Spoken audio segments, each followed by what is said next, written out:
Ćao, ja sam Miloš, ovo je Adina online škola jedrenja koja je deo CSAIL projekta.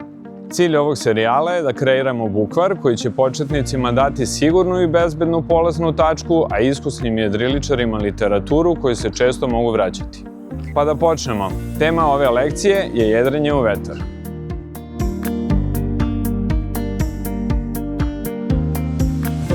Dakle, došli smo i do jedrenja u vetar.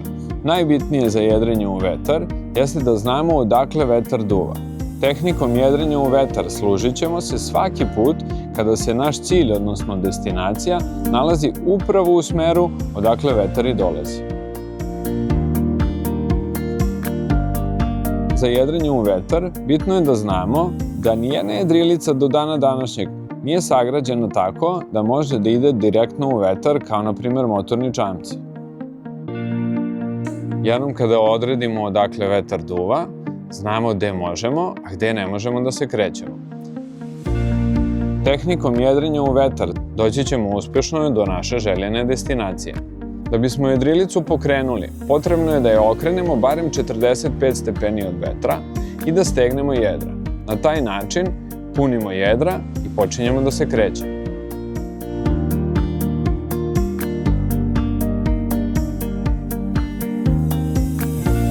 Ukoliko jedrilicu želimo baš da zaustavimo, jedrilicu ćemo okrenuti tačno u vetar i pustiti jedra.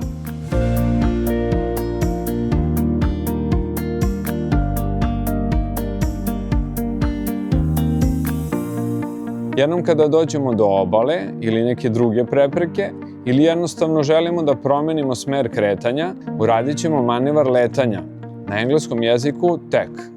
Za letanje je neophodno da učinimo promenu kursa od 90 stepeni kako bismo napunili jedra na drugoj strani. Dakle, ako jedrimo 45 stepeni od vetra, tačno toliko će nam biti potrebno da dođemo do smera vetra i ako okrenemo jedrilicu za još 45 stepeni na drugu stranu od vetra, uspešno ćemo završiti letanje, napuniti jedra i punom brzinom nastaviti u drugom smeru.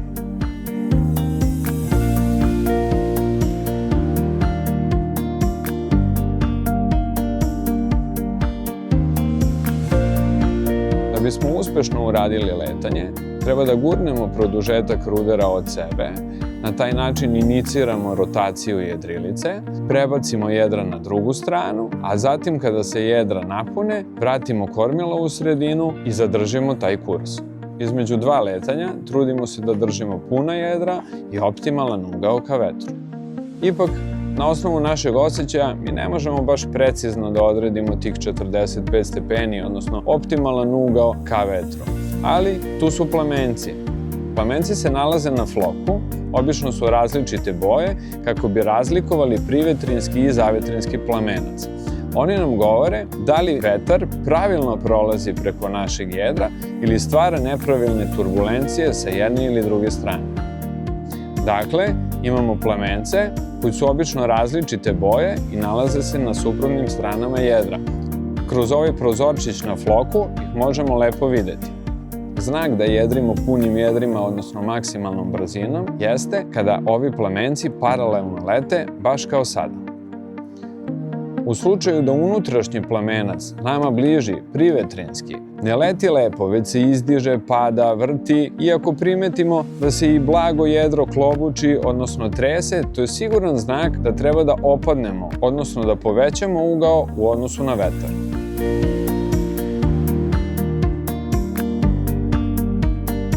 Tako mali ugao ka vetru ne dozvoljava nam da jedrimo punim jedrima, postignemo maksimalnu brzinu, ali i maksimalnu upravljivost nad jedrilicom. Ukoliko spoljni plamenac, tako reći, radi, odnosno nepravilno leti, to je znak da smo suviše od vetra. U suštini, dobra vest, možemo jedriti bliže našem cilju. Dakle, smanjit ćemo ugao ka vetru. Ukoliko imamo jak udar vetra i to prati preveliki nagib naše jedrilice, potrebno je da jedrilicu stabilizujemo. To radimo na sledeći način. Održavamo idealan kurs ka vetru, ali za to vreme popuštamo škotu glavnog jedra kako bismo ispustili suvišnu snagu iz jedara.